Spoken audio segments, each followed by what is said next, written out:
Muy buenos días, tardes, mediodía. Tengan todos ustedes, seguidores, miradores, oidores, bebedores, masticadores, regurgitadores de la comuna de la palabra, que nos siguen con la idea de poder, bajo el principio del pacta sunt servanda, la palabra es ley, o del facta non verba, hechos, no palabras,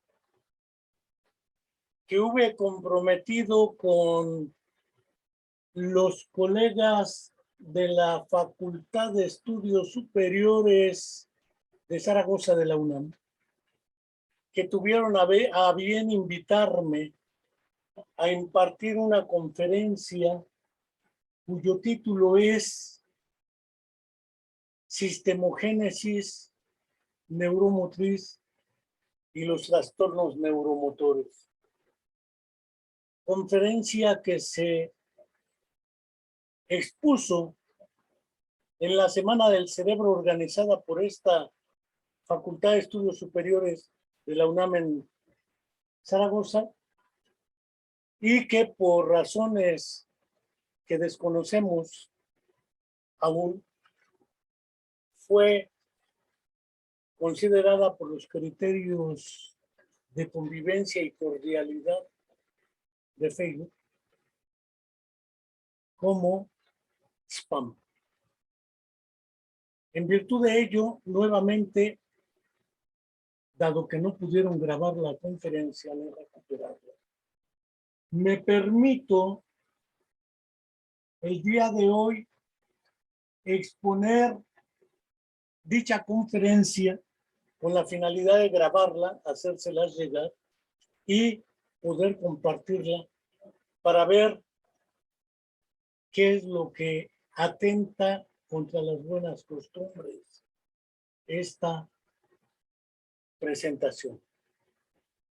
No quiero por ello dejar de agradecer la paciencia de los colegas de la FES Zaragoza que me invitaron y que, desde luego, el día de ahora trataré de subsanar, con la ventaja de que dispongo de más tiempo del que se disponía en ese momento, y que con la estrategia de compartir pantalla voy a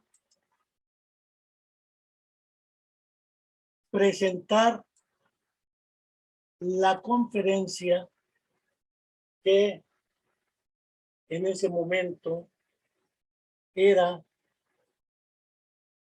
fundamental. Para no hacerla más de emoción, sin embargo, no quiero dejar de recordar, como cada semana hago, que se ha cumplido una semana más, ya prácticamente un mes más, y todo lo que ha avanzado la investigación sobre los sucesos que concluyeron con la desaparición forzada de los 43 jóvenes de la Escuela Normal Rural Raúl Isidro Burgos de Ayotzinapa en Tixla de Guerrero sigue sin ser aclarada o precisada. Hasta que el GIEI, el grupo de especialistas en investigación forense, acaba de plantear el papel jugado por la Secretaría de Marina y la Secretaría de la Defensa en el manoseo del basurero de Cocula antes de que llegaran a hacer investigaciones, deja en claro que aún no tenemos una respuesta clara ni una verdad, y tampoco tenemos la justicia a ese respecto. La otra epidemia, la de la desaparición forzada y posterior asesinato de jóvenes, en unos casos en otros simplemente no aparece, sigue como un problema que el Estado dice, yo no fui, no son crímenes de Estado, y sin embargo, haya sido quien haya sido, no se aclara ni se brinda seguridad a la ciudadanía. Por ello no quiero dejar de enviar un fraterno saludo a nuestro amigo, el insigne y preclaro poeta Javier Cecilia Zapain, porque hoy se cumple un año más, bueno, no hoy, esta semana, de la fundación del movimiento por la paz, justicia y dignidad a propósito de esta violencia estructural, y no dejo de enviar también a nuestra querida amiga Angélica Rodríguez Monroy el saludo, diciéndole que seguimos esperando con ella la explicación y la presentación de Viridiana Anaid, estudiante de nuestra Facultad de Psicología. Una vez planteado esto, sin más ni más, damos comienzo a esta exposición que trataré que sea buena, breve y sustanciosa. Quiero empezar con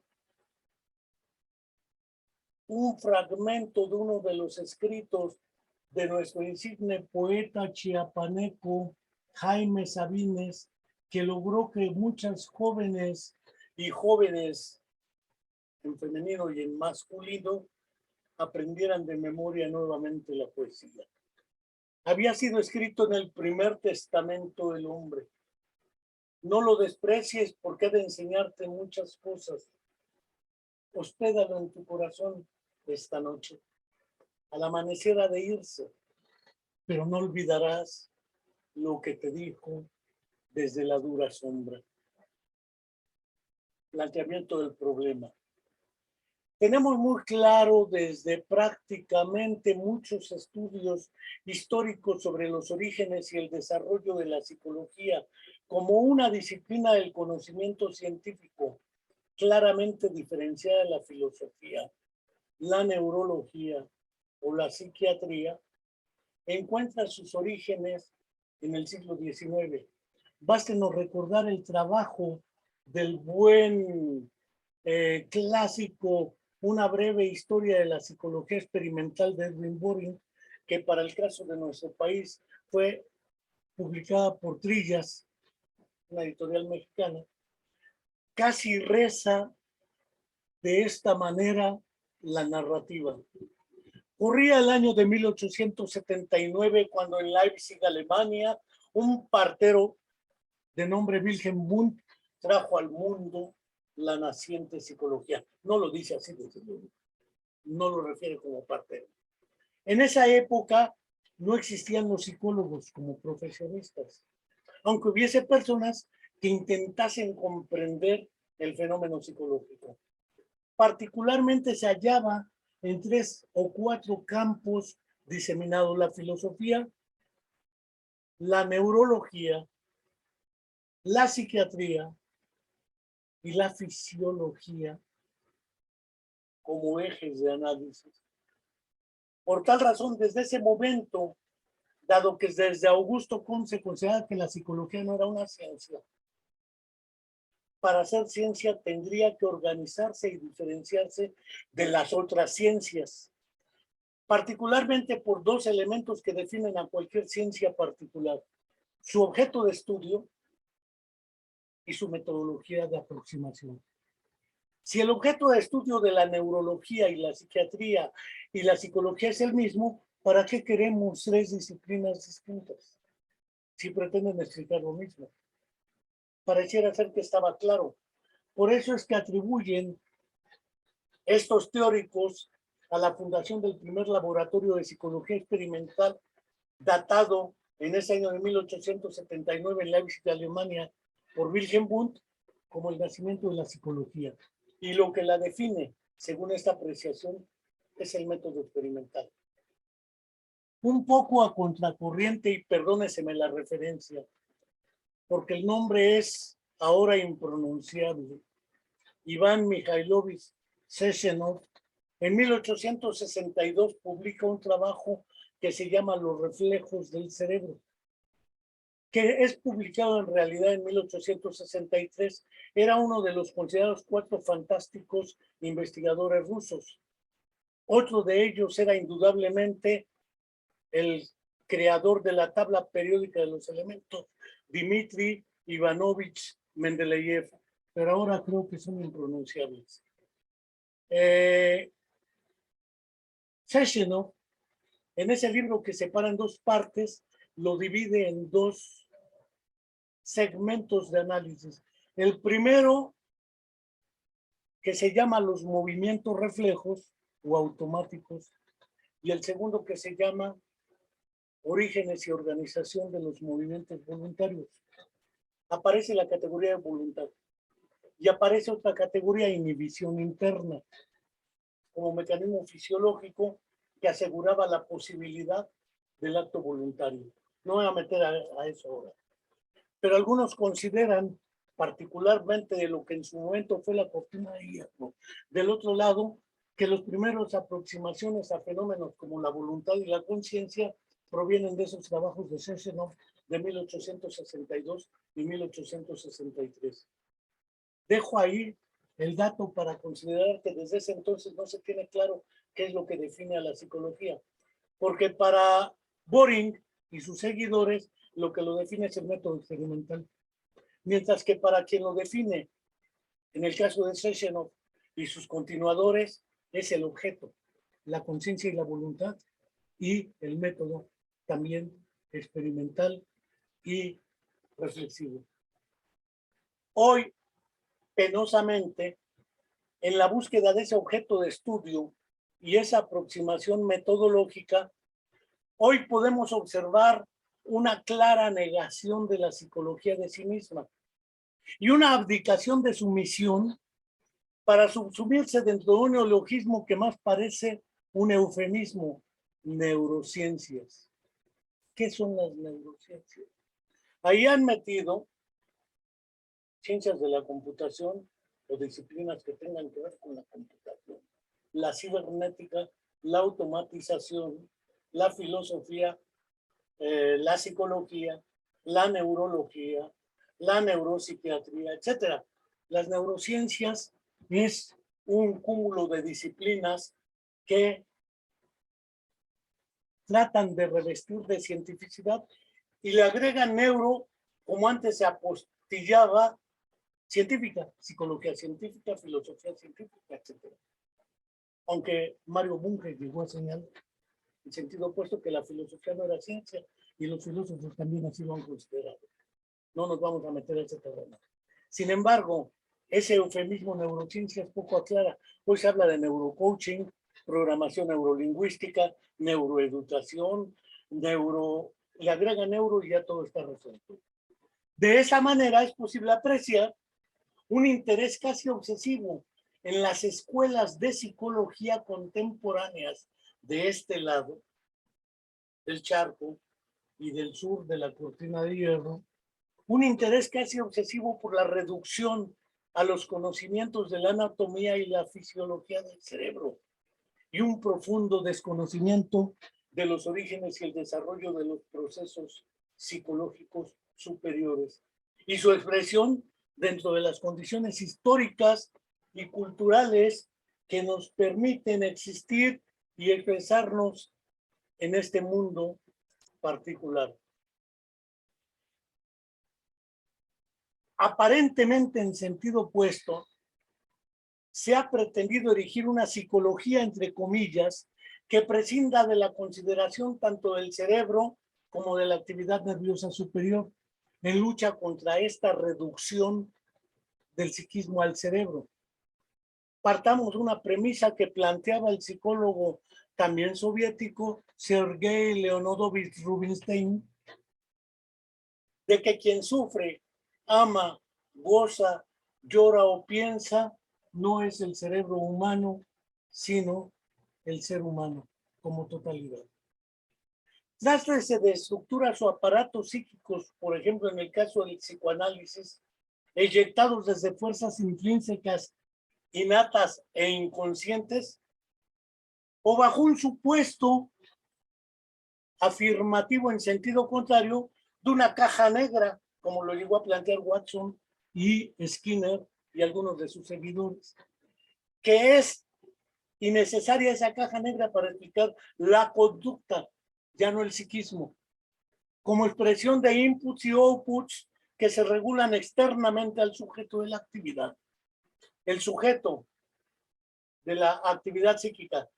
La actividad psíquica desaparecen y se esgrime como figura sustitutiva la conducta. Tengamos claro que ambas posiciones, como podemos admitir, uno, niegan el carácter activo del sujeto de la actividad psíquica. Ahora son los estímulos, las respuestas, las consecuencias o el desarrollo interconductual, como llega a plantear Canto, ¿sí? Desde el exterior al sujeto de la actividad. O desde el interior por fuerzas inconscientes y racionales. O porque el cerebro segrega como el páncreas insulina, pensamientos, sentimientos, aspiraciones, etcétera. Parece ser que el problema consiste en una negación o reducción del psiquismo a procesos o actividades internas al sujeto, cayendo en una falacia mediológica, es decir, una falacia que reduce las propiedades de un todo a uno de sus elementos. Y naturalmente niegan la existencia de la psicología misma y, como dijera también Konstantin Nikolaevich Kornilov en 1923, ¿para qué queremos la psicología si Estados Unidos propone una conductología? Dice, entonces nosotros propongamos una reactología, estudiamos las reacciones humanas. Y ellos estudian la conducta, ya tenemos la diferencia. Pero tanto reacción como conducta no son el psiquismo. Creo que vale la pena considerar estas cuestiones. En consecuencia, la explicación psicológica se olvidó de reunir lo que ella misma separó con fines explicativos o comprensivos. En efecto, la psicología separa y divide el psiquismo en esferas o ámbitos o dominios autónomos, perdiendo de vista su pertenencia a una totalidad que es la que le confiere significado. De esta manera, por un procedimiento harto discutible y atómico, se hace posible hablar de lo cognitivo por un lado, lo afectivo por otro, lo volitivo después, lo motor de un lado y lo conductual más allá, pero no se llega a la síntesis que concreta la integridad de lo psíquico, es decir, la personalidad. El concepto de personalidad está fuera de todos estos modelos explicativos, porque cada quien habla de su micropedazo, y al decir del doctor Rogelio Díaz Guerrero, un investigador mexicano que en su momento planteó una solución ecléctica, dijo, pues juntemos todo y hablemos de que la psicología es una ciencia biopsicosociocultural. Es decir, agreguemos cada pedacito, como si eso fuera un rompecabezas al decir de Chalmers, y no es así. En segunda instancia, la psicología provoca la desaparición de su objeto original, el psiquismo, reemplazándolo por sus temas. Y entonces, por ejemplo, Antonio Damasio, en El error de Descartes, vuelve a plantear que es necesario considerar como una unidad indisoluble lo afectivo, lo emocional, lo cognitivo y esa autoconciencia en un término que maneja él, expresado como sentir lo que sucede, es decir, darme cuenta de que lo que está sucediendo y darme cuenta que me doy cuenta de que está sucediendo y de que quien se da cuenta soy yo. Es un proceso de autoconciencia y conciencia como un todo. De hecho, la amplia mayoría de perspectivas teórico-metodológicas de la psicología tienden a considerar lo psíquico en términos de lo individual, en oposición a lo social, y cuando mucho lo reducen a lo colectivo, es decir, confunden lo social como lo colectivo, y lo individual pareciera ser que no es social. Pero tanto la etología, en los casos, por ejemplo, de el buen etólogo y primatólogo Franz de Waal o Jane Goodall en su momento han planteado que el problema trasciende con mucho a esas reducciones porque ese proceso de individuación es un proceso eminentemente social. Lo social entonces, habiendo mal entendido a Emile Durkheim, consideran que debe ser adquirido por el individuo mediante la socialización. Eso llegan a plantear en cierta manera Piaget y Sigmund Freud. De esta manera, lo social se convierte en un ontos externo al individuo y por lo mismo debe ser conquistado por el mismo individuo a través de la socialización. Y entonces resulta que uno nace egocéntricamente, narcisistamente y después se socializa. Eso naturalmente es un equívoco. Ya veremos por qué estoy planteando esto a la hora de entrar al análisis de la sistemogénesis. La pretensión explicativa de los fenómenos considerados de naturaleza psicológica presentó otra problemática de significación relevante. Como es claro, fue la omisión de la naturaleza dinámica, cambiante y evolutiva del psiquismo. Al psiquismo se le trató como si fuera una cosa estática.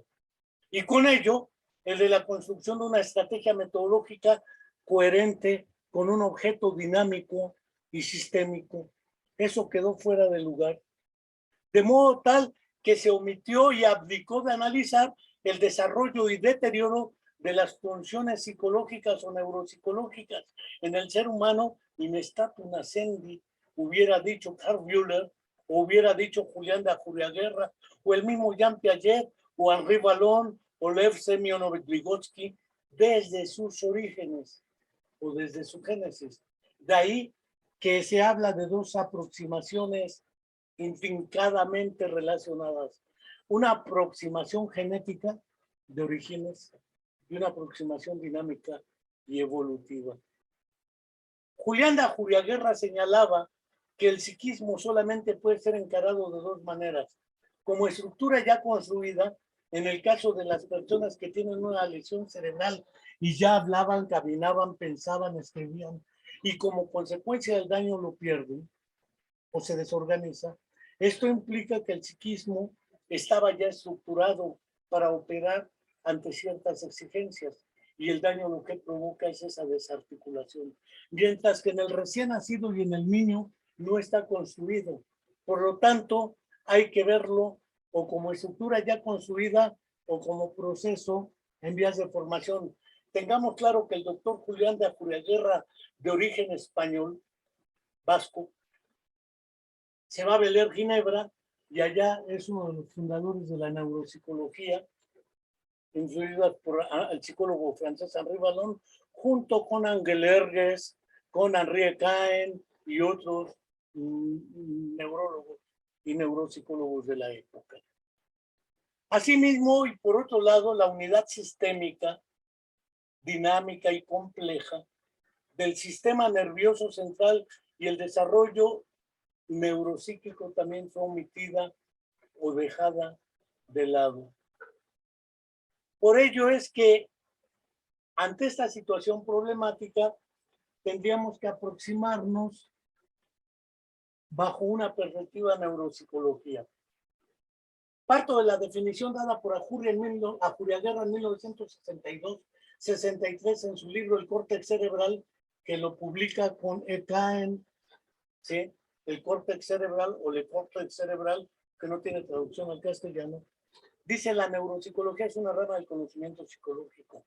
Y Luria, desde 1947, en su trabajo de lo que es la fascia traumática, define la neuropsicología como una rama del conocimiento psicológico. Hoy se dice que es una rama de las neurociencias, quién sabe cuáles, que originariamente tiene dos ámbitos de actuación: el ámbito clínico y el ámbito de la investigación. Hoy sabemos que se aproxima al ángulo jurídico, al ángulo educacional, etcétera, otros niveles de análisis que por el momento no tocaré. Sí quiero partir en este esquema que aquí presento La neuropsicología tiene una flecha hacia arriba que son las neurociencias. ¿Sí?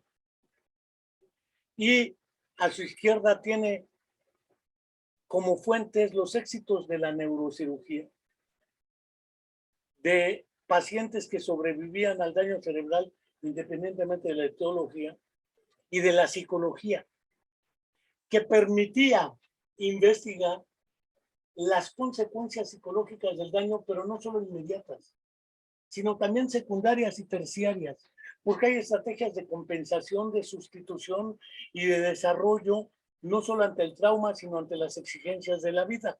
E implicaba, según el modelo planteado en ese entonces por Luria, por ejemplo, en un libro publicado como Las funciones corticales superiores del hombre, en Editorial Orbe de La Habana, Cuba, con una traducción de Luis Oliva Ruiz, tiene como funciones el diagnóstico, la investigación y la rehabilitación. Tiene dos ámbitos de acción, el teórico y el práctico.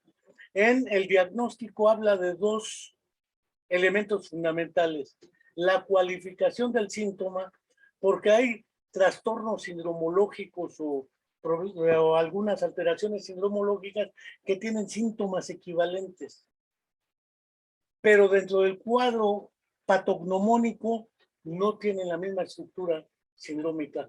Pensemos en la categoría de afasia. La categoría de afasia se refiere a las alteraciones del lenguaje, pero hay síntomas que aparecen en un tipo de afasia y en otro, y no son el mismo nivel de expresión sindromológico. Establecer un factor desencadenante, dijera Luria. Segundo, la descripción del síndrome, que implica la descripción de las perturbaciones primarias, secundarias y terciarias.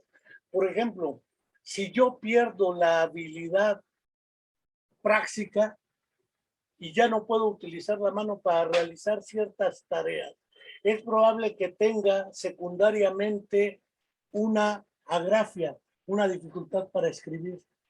Sin embargo, la agrafia no es consecuencia primaria de la alteración del movimiento de la mano, si es diestro, derecha, si es zurdo, izquierda, que le dificulta el acto de escribir.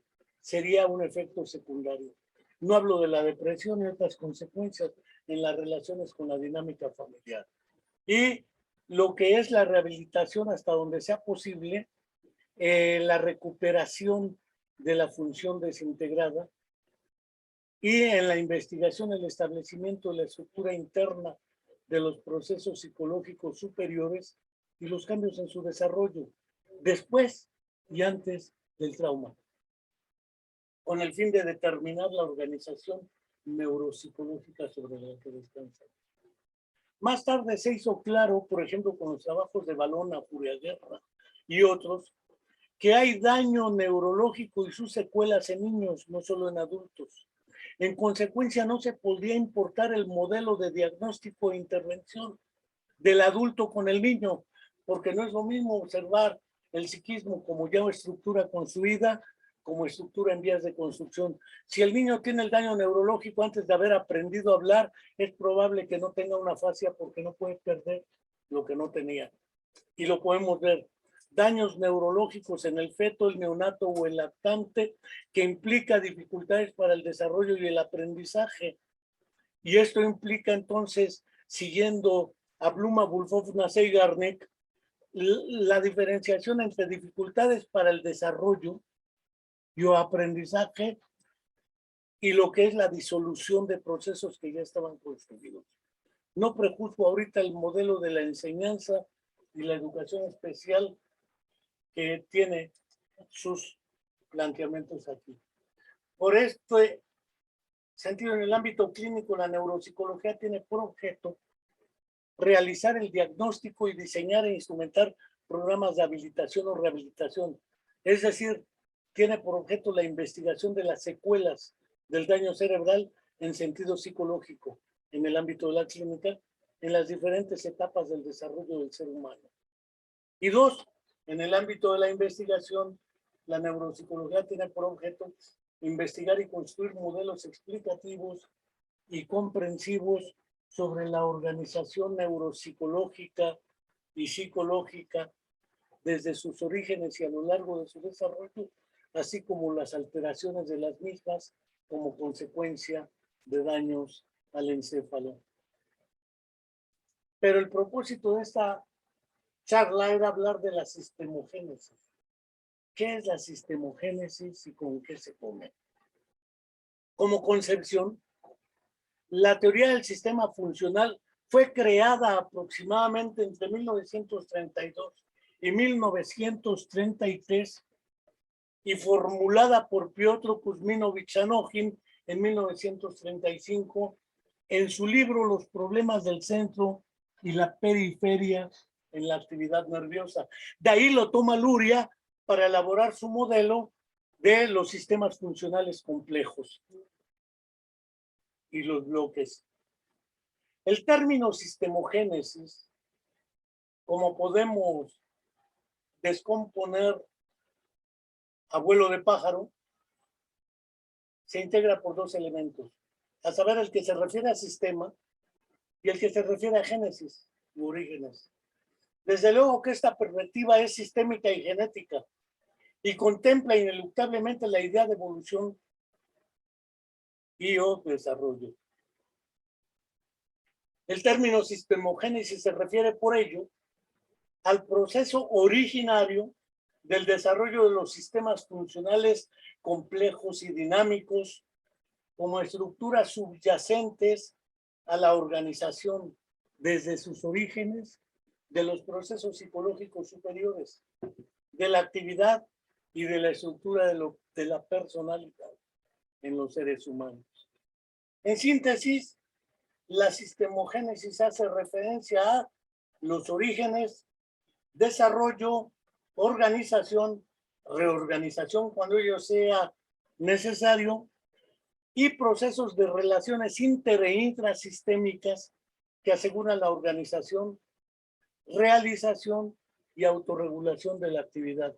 Desde aquí está planteada la idea de lo que posteriormente Lesac definió como funciones ejecutivas, pero ya antes se habían publicado del otro lado de la cortina de hierro libros como la Fiabilité du Cerveau, que no tiene traducción al castellano. Sí, hay una traducción al castellano. Editorial Grijalvo, colección, debe ser, ahorita me acuerdo de la colección, es una edición chilena que se llama La función del cerebro, de Ezra Sarratian y Pavel Simonov, en la cual se plantea los sistemas autorregulados, recuperando estas ideas de Anokhin y de Bernstein, otro fisiólogo, para la recuperación del daño que afecta el movimiento voluntario.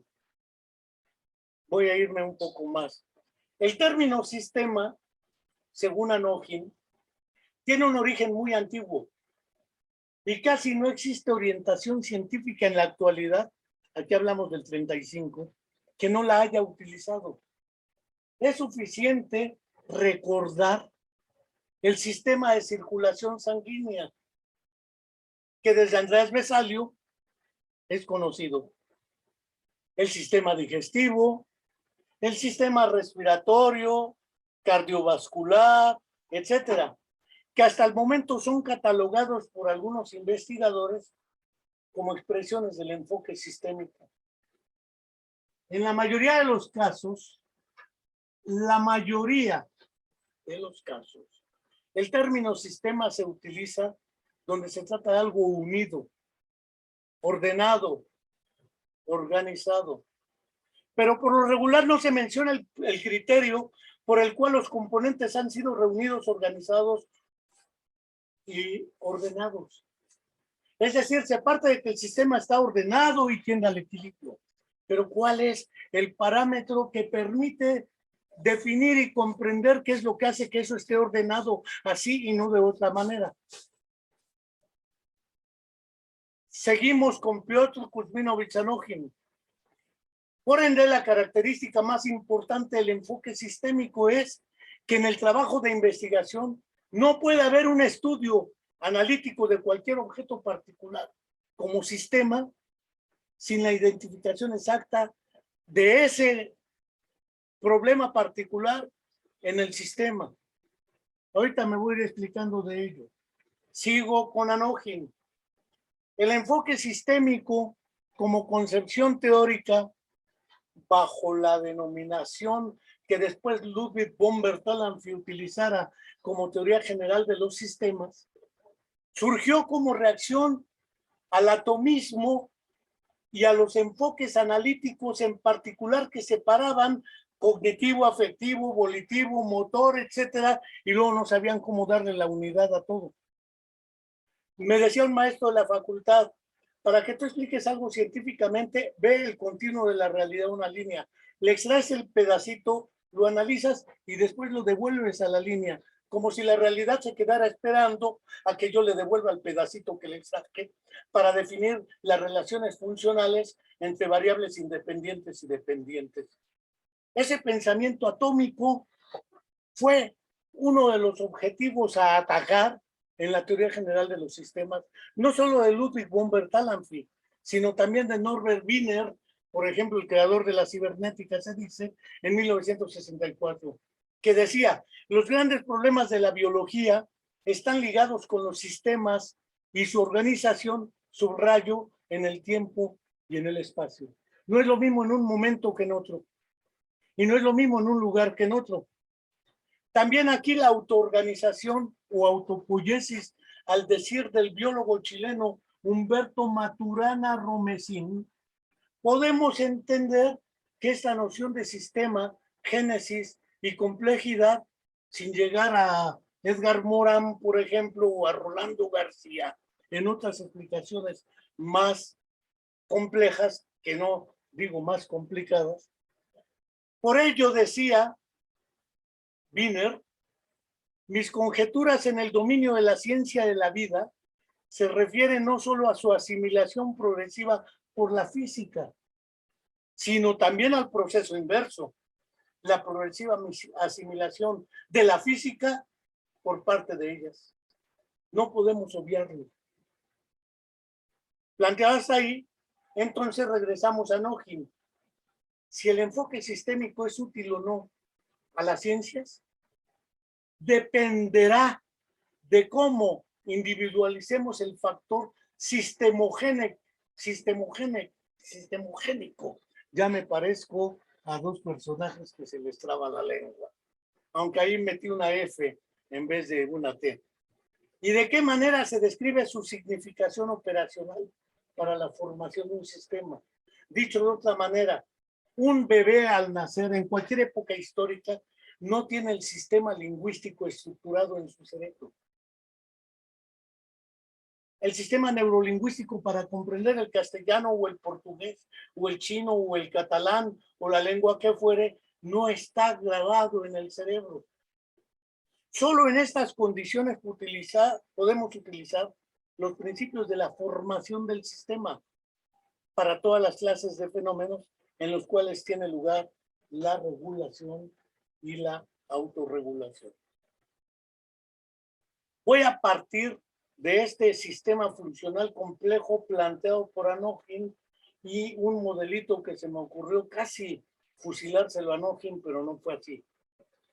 Yo tengo aquí y ahora, no importa si es un recién nacido, si soy yo o si es quien está viendo y escuchando esta charla, una serie de aferencias. Por aferencias entiendo lo que entra, lo que me afecta, el sistema aferente. Tengo informaciones ahorita, el ventilador que está sonando, la luz, la pantalla. Tengo, además, mi intención de compartir esta charla. Tengo, además, la intención de que sea clara, precisa y lo más sencilla que se pueda. Pero también tengo, aparte de esos aspectos de la esfera motivacional y de intereses, tengo un sistema amnésico que me permite reconocer que las palabras que utilizo para expresarme ahora expresan lo que quiero expresar. Porque si me doy cuenta que lo que digo no me suena claro a mí, trato de corregir. Es decir, tengo una síntesis aferente de tres referentes simultáneos.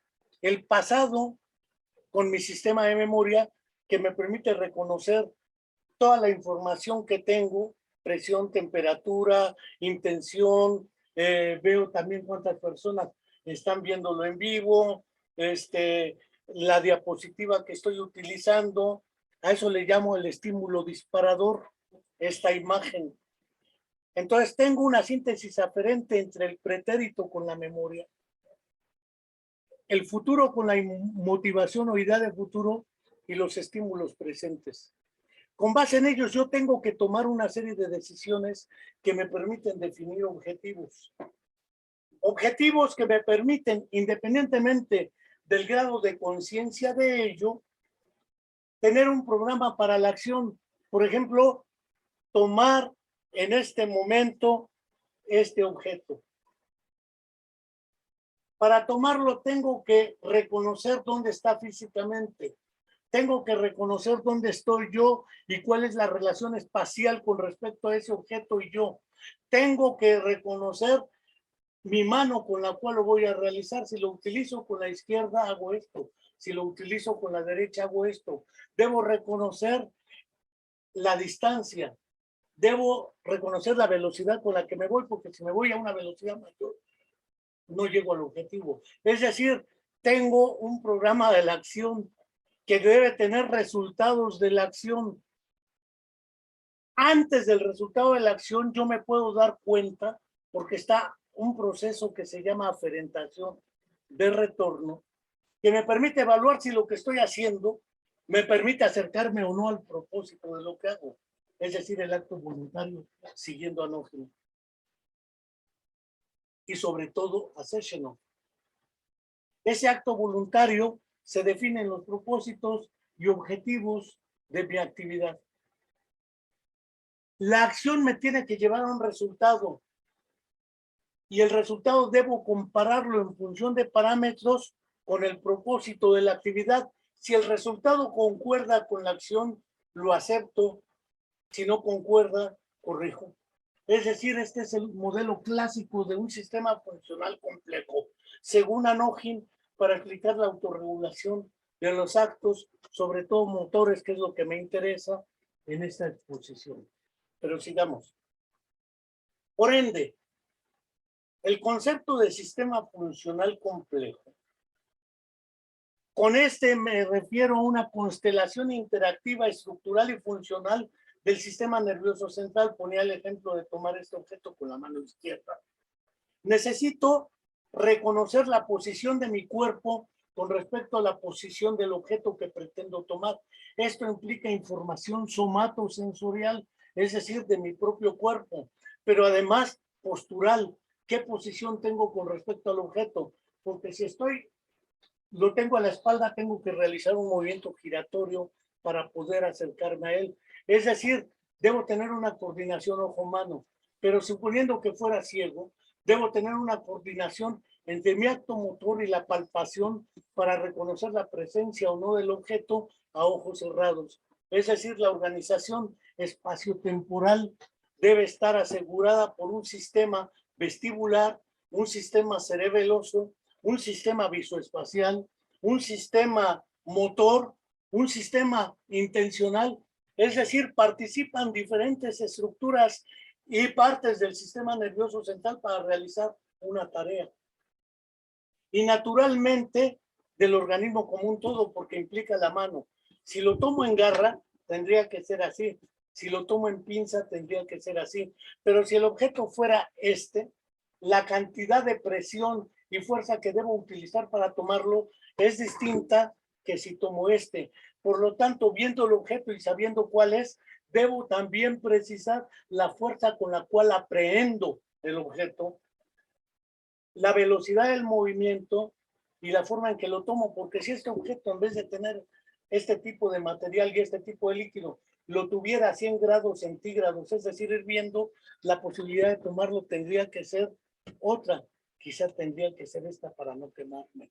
Es decir, la decisión del acto motor como sistema implica una construcción que no aparece al nacer el niño.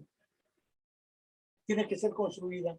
De ahí esta idea de sistema funcional complejo y de sistemogénesis. Y este organismo y sistema nervioso central son responsables de la expresión de los procesos psicológicos superiores, que no están separados en este acto, porque yo lo hago ahora para ejemplificar una charla. Pero si el ejemplo que tomo no se corresponde con el propósito de explicar, de nada sirve el ejemplo. Esto significa que cualquier tarea psicológica, cualquiera, pensar, imaginar, recordar, escribir, leer, aprender, organizar un pecado, cualquiera, si hubiera un daño cerebral, puedo conseguirla por otras vías y por otros medios. Si yo no puedo tomar el objeto porque no puedo, y tengo una persona frente a mí, le digo, ¿me puedes acercar el objeto que está allá? Entonces utilizo el poder de influencia para compensar la dificultad del poder de actuación. Esto es posible solamente explicarlo y comprenderlo con la categoría de sistema funcional complejo. Por eso es que la tarea psicológica afectada por un daño cerebral, cuando ya estaba construido el esquema de acción, podría conseguirse por otras vías y por otros medios que se asumen la responsabilidad de compensar o sustituir la organización funcional de la tarea. Por ello, el sistema funcional no solo es complejo, es dinámico. Puede ocupar una u otra estructura dependiendo de las estrategias rehabilitatorias y de la reorganización de la tarea. Pero prosigo. Si traduzco de otra manera, dijera Juan Ignacio Pozo Municio en su libro Humanamente, nosotros somos seres informívoros. Esta I significa información ahora en vez de estímulo disparador, danógeno.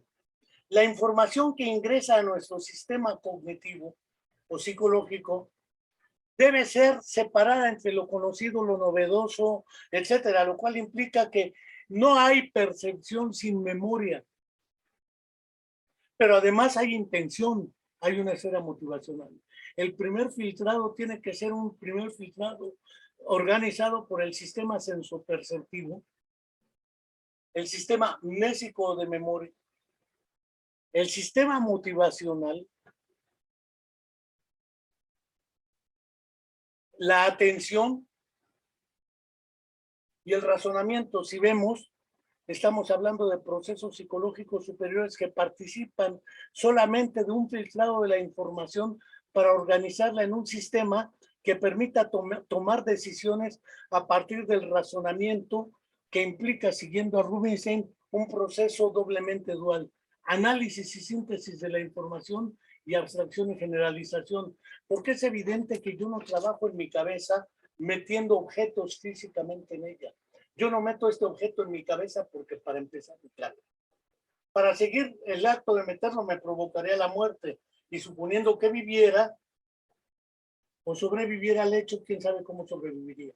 Ahora, meter toda la información que existe, pues solamente existe una manera, simbólicamente o representacionalmente: RPR.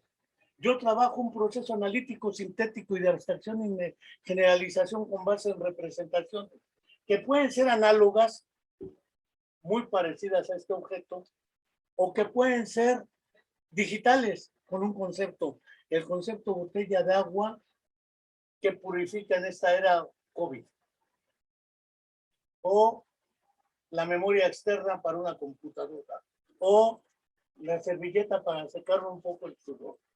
Es decir, o trabajo con representaciones de lo real, o no trabajo con nada.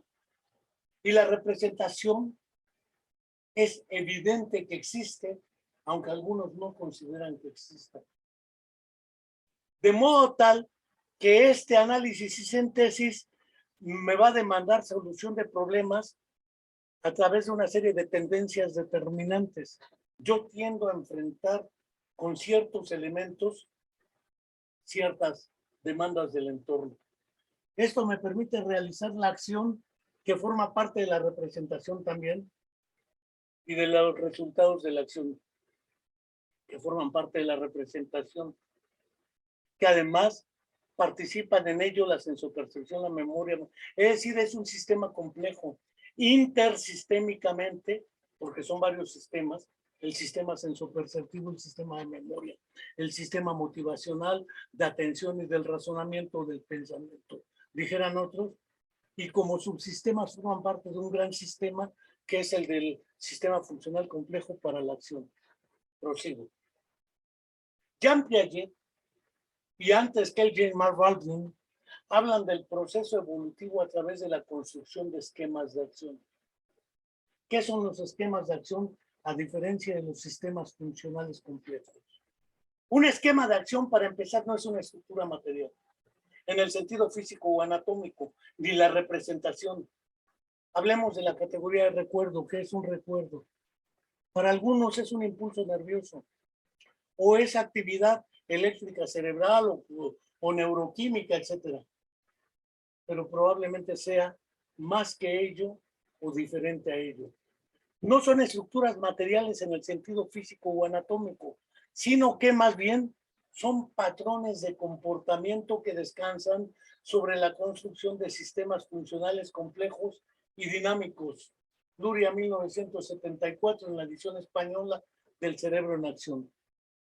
Estos últimos esquemas de acción implican la organización estructural y funcional del organismo para la acción dirigida hacia fines determinados. Pensémoslo bajo esta lógica. Yo tengo una curva cualquiera del desarrollo, la roja, que le voy a llamar la curva N o normal del desarrollo. Valga el concepto de normal. Esta línea eje implica el nivel del desarrollo y esta línea o eje implica la dimensión temporal. Si yo supongo este esquema muy simple, yo tengo varias curvas del desarrollo. Una curva N, una curva que desde antes de nacer viene por encima de la curva N, una curva que desde antes de nacer viene por abajo de la curva, curvas que al momento del nacer tienen otra dinámica de desarrollo, curvas que después del nacimiento, de los primeros años, tienen otro nivel de desarrollo, curvas que ya en la adolescencia, curvas en la adultez que implica deterioro, disolución. Yo no puedo hablar entonces de un sistema funcional en abstracto, sino dependiendo, dijera Nogin y Norm Verbiner, depende también de los ámbitos espaciotemporales. ¿Esto qué implica? Que yo debo realizar, siguiendo a Henri Vallon, 1979, y Jacqueline Adel, 1979, planos en el análisis del desarrollo psicológico. Y hablaré de tres planos.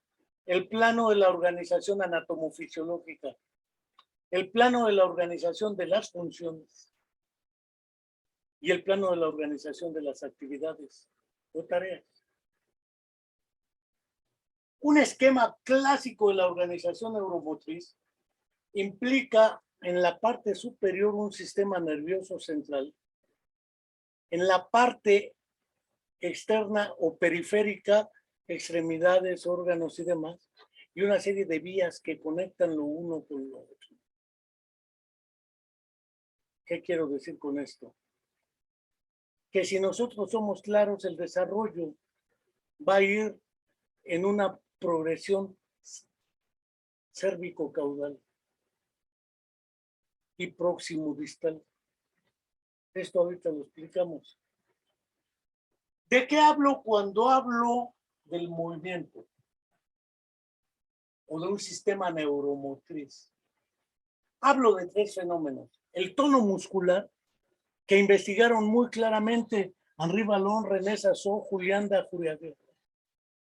Una postura y el movimiento. El tono puede ser activo o pasivo. La postura implica necesariamente un punto de aplicación y un punto de apoyo de diferentes partes del cuerpo. Pensemos en la postura. Voy a empezar con el tono muscular. El tono no es otra cosa más que la cantidad de energía o fuerza que tienen los músculos para realizar un movimiento o para mantener una postura. Es decir, Para que yo sostenga este brazo en esta postura, necesito que los músculos extensores correspondientes al brazo y al pectoral tengan el suficiente tono, porque si no lo tuvieran, caería de facto. Cuando el tono está exagerado, tengo una postura espástica o rígida. Hay una oposición activa al movimiento pasivo. Eso implica que el tono muscular está exagerado. A eso se le llama hipertonía. Cuando pasa lo contrario, por ejemplo, en la distrofia muscular progresiva o en el síndrome de Reduction, aparece una hipotonía. Y en algunos casos de los trastornos neuromotores aparece una cosa que se llama distonía, es decir, hay descargas tónicas altas, hay descargas hipotónicas y entonces aparecen los movimientos involuntarios del tipo de los tics, del tipo de la atetosis y del tipo del tremor, el temblor en Parkinson, por ejemplo. Ahorita no me voy a meter mucho ahí, pero hay alteraciones del tono. Y el tono está regulado fundamentalmente por tres estructuras que ahorita explicaremos. El segundo es la postura. La postura, como decía, implica un punto de aplicación y un punto de apoyo. En la posición en que estoy, el punto de apoyo está en la pelvis y en los glúteos. Si yo no me puedo sostener parado, no me puedo levantar. Tengo que usar los brazos para levantarme. Eso significa que si quiero al mismo tiempo comer o escribir, no puedo porque ya estoy utilizando en otra tarea. El punto de aplicación lo paso hacia la base donde están los brazos y las manos particularmente, y para sentarme cambio el punto de aplicación. Y el punto de apoyo, si no, no puedo hablar de una postura. Yo puedo hablar de una postura acostada o de cúbito ventral, dorsal o lateral, ventrolateral o dorsolateral. Acostado, el punto de apoyo es todo el cuerpo prácticamente. Mientras que en la posición sentada ya no es todo el cuerpo. La posición acostada o de cúbito implica que los brazos pueden quedar libres, pero para realizar tareas más allá de la base del punto de apoyo ya no se podría. La posición sentada me permite liberar las manos de la función de apoyo, por ejemplo, en el gateo. Y esto me permite la coordinación ojo-mano para realizar una tarea cualquiera, tomar un objeto que pegue. Y la posición de pie, que puede ser caminando o no, con desplazamiento, o sin desplazamiento. Esto implica que hablar del tono, postura y movimiento implica hablar de algo más complejo que decir ráscate, todas las pruebas que usualmente hablamos. Cuando hablamos de movimiento, yo hablo de tres referentes básicos en la estructura de la actividad particularmente humana. La cara. Todas las conductas de gesticulación. Ira, placer, interrogación, afirmación, imperativos, alegría, tristeza, ira. Todas las conductas de la cara siempre acompañan la comunicación humana. A esos le llaman algunos los rasgos extralingüísticos de la comunicación humana. Particularmente André Leroy-Gourhan, en un trabajo que tampoco tiene traducción al castellano, Le Geste et la Parole, el gesto y la palabra, empieza a plantear el problema de que la comunicación va también más allá. En el caso del sonido, del sistema auditivo, implica el sistema visual simultáneamente. El comportamiento de la mano, la pinza,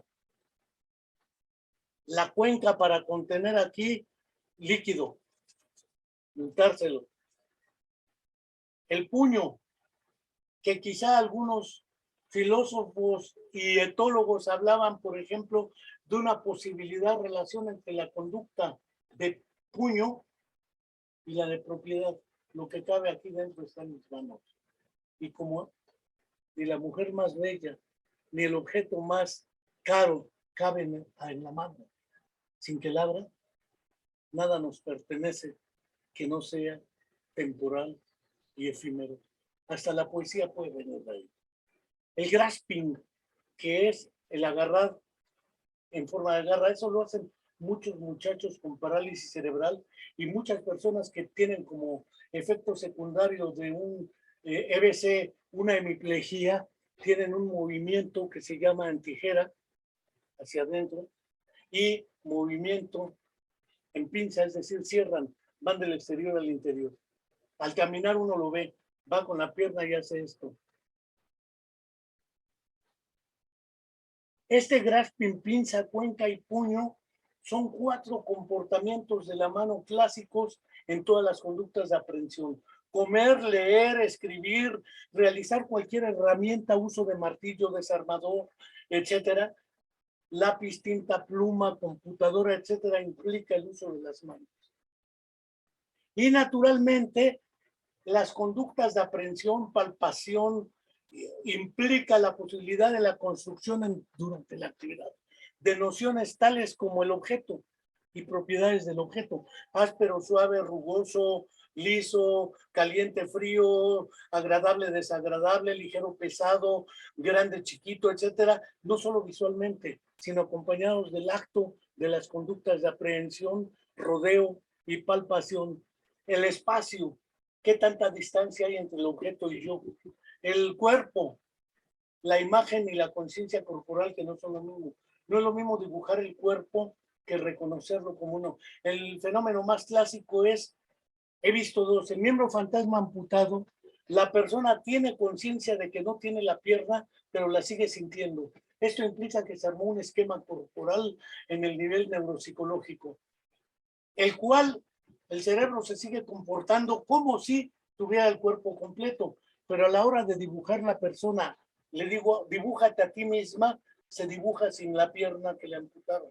Eso significa que la imagen y la conciencia o el esquema corporal no son lo mismo. Aunque a la hora de la discusión teórica se confunde la gimnasia con la magnesia, porque no hemos entrado al aspecto psicológico y nos hemos quedado con el hipotálamo, actividad eléctrica cerebral, SPED, etcétera, etcétera, etcétera, el giro angular, qué sé yo. Prosigo. Si nosotros viésemos un esquema como este de la cronología del desarrollo motor grueso en los humanos, vemos que va desde la decúbito ventral, en flexión, por una hipertonía distal, hasta la marcha independiente con un tono más adecuado. Pero aquí este esquema tiene un defecto fundamental. Parece ser que todo se debe a la curva que he denominado tiempo. Es decir, todo depende del tiempo. De ahí toda la psicología de origen botánico, dijera Leves-Vygotsky, supuso que lo que había que hacer en alemán era mandar al niño al kindergarten, al jardín de niños, porque los niños son como plantitas, hay que darles amor, nutrientes y afecto, y solitos van madurando. El concepto de maduración es muy caro para este modelo. No hay más que esperar que como el globo de Palas Atenea se infle gracias al tiempo y aparezcan las facultades psicológicas. Lamentablemente no es así, o para bien nuestro no es así. Si nosotros vemos este otro esquema, veremos que aquí, en la cuarta imagen superior, aparecen unas manos que no son las del niño, que es, dijera Henri Vallon en un trabajo muy clásico, el papel del otro en el desarrollo de la conciencia del yo. Ese otro está ayudando al niño, porque además ese otro tiene la intención de que ese niño se siente y camine. Y claro que el niño tiende a acoplarse con él. Ese adulto que tiene intenciones, propósitos, tradiciones, cultura, hábitos, costumbres, es el que ayuda al niño a caminar. Lo apapacha, le habla. Esa cultura ha construido sillas como esta, mesas como esta, o escaleras, cubos y la ropa. Esas no vienen impresas en el cerebro del ser humano. Es decir, ese desarrollo hasta los 2 años no corresponde con este modelo muy caro a muchos reduccionistas de la maduración. Hay que esperar el tiempo, y solito a los 12 meses ya logra la marcha de vida. Y entonces te dicen, ¿a qué edad caminó el niño? Si no caminó es porque el cerebro debe estar dañado. No necesariamente. Consideramos que debemos ser más cautos. El desarrollo sistemogénico motriz implica la participación del entorno físico, cultural e histórico, porque hubo una época en la cual no había este tipo de sillas ni escaleras. Por lo tanto, el desarrollo del movimiento adquiere otras características en función del contexto cultural e histórico. Aunque generalmente el movimiento se sustente en los mismos procesos sistémicos, en realidad el proceso de la actividad responde a factores históricos y culturales. Si yo lo viese así, tendré que reconocer que el niño al nacer sí tiene un haz corticoespinal, aunque no lo tenga todavía plenamente desarrollado. Ese haz corticoespinal o piramidal es el que permite estructurar todo el funcionamiento motor córtico, subcortical, en los niveles segmental, un segmento medular responde en los reflejos más elementales, intersegmental, participan varios segmentos en una actividad, y suprasegmental cuando va hacia el propio encéfalo. Esto implica que una lesión en ese haz corticoespinal va a producir invariablemente espasticidad. Y la afectación, si la lesión es después de la decusación y contralateralización, en esta o en esta, se va a manifestar en uno u otro en mi cuerpo. Pero si es en la parte superior, se manifiestan ambos. ¿Qué es lo que observamos en la parálisis cerebral o los trastornos neuromotores? Que, por cierto, el trabajo primero que lo nombra así fue publicado en 1910 por Sigmund Freud y lo publicó bajo el título Parálisis cerebral infantil. Ese haz corticoespinal participa, pero no es el único. Si nosotros vemos esta decusación entre el cerebro, el tálamo, porque por el tálamo pasa todo, es la puerta de entrada y salida. El mesencéfalo, la protuberancia anular o puente de Barolio en su epónimo, ¿sí? Lo que es la parte inferior del bulbo raquídeo se decusa, se contralateraliza y va hacia la médula espinal cervical, dorsal, lateral, torácica y lumbar. Pero pensemos de otra manera el asunto. Si lo vemos realmente bajo esta lógica, pareciera ser que la neurona motora superior o primera neurona, lo que son las células piramidales gigantes de Betz, otro epónimo, que son el axón más largo, atraviesan la médula espinal y llegan hasta las astas anteriores de la médula espinal. Las posteriores tienen que ver con la vía ascendente y a partir de ahí vienen todos los haces, que tendrán el nombre, depende del punto de partida y el punto de llegada.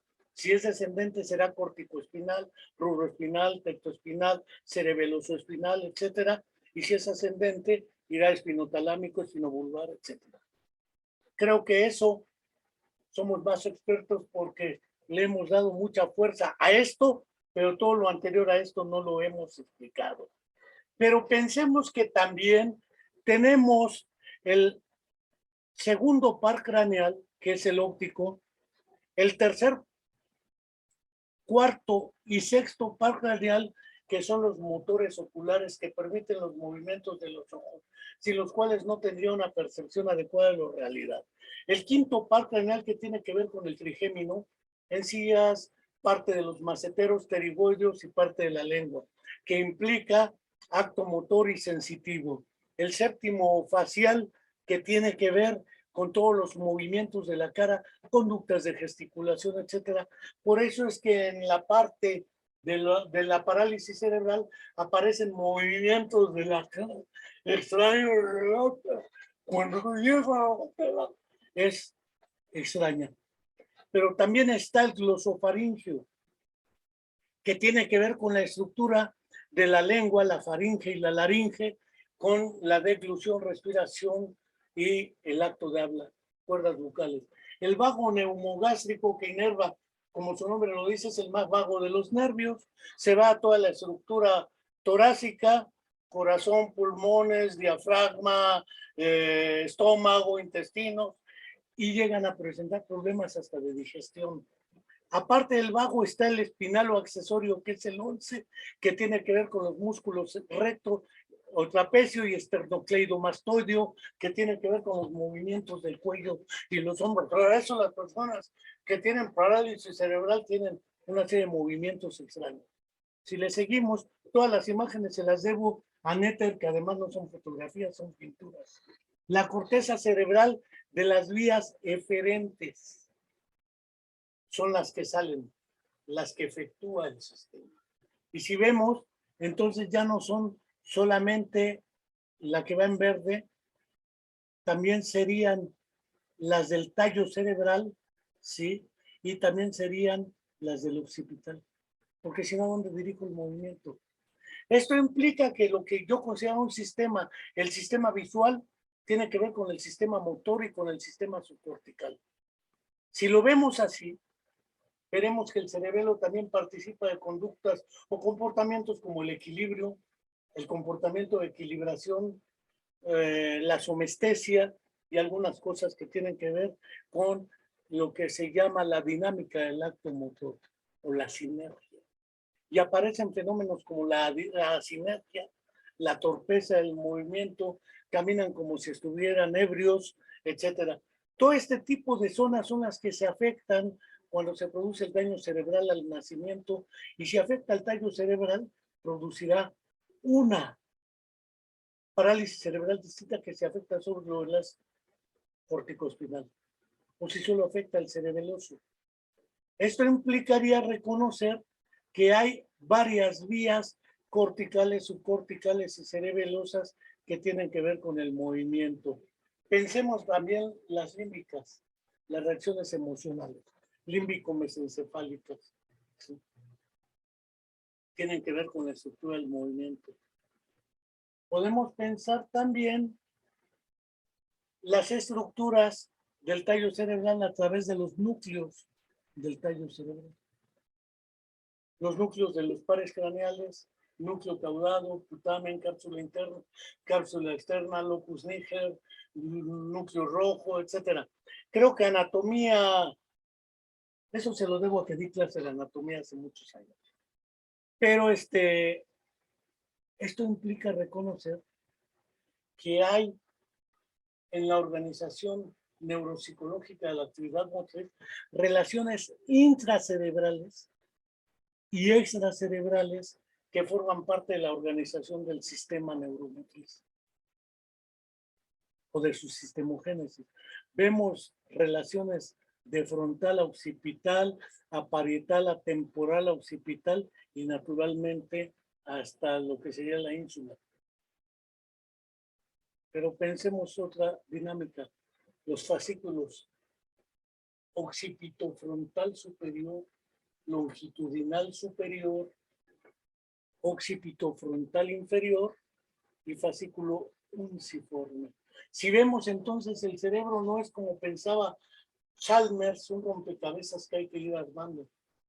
Es en realidad un sistema interfuncional complejo y dinámico que a lo largo del desarrollo del individuo va estructurando un esquema de modo tal que eso que llamamos parálisis cerebral infantil o trastornos neuromotores no es más que la manifestación de un daño. Cuando es de naturaleza espástica, será la parálisis cerebral de tipo espástica. Cuando es mixta, le llamarán espástico-atetóxica. Tiene los dos componentes. O cerebelosa cuando es atáxica. Puede ser con triplegias, cuadriplegias, semiplegias, paraplegias o biplegias. Ahorita no me voy a meter a eso.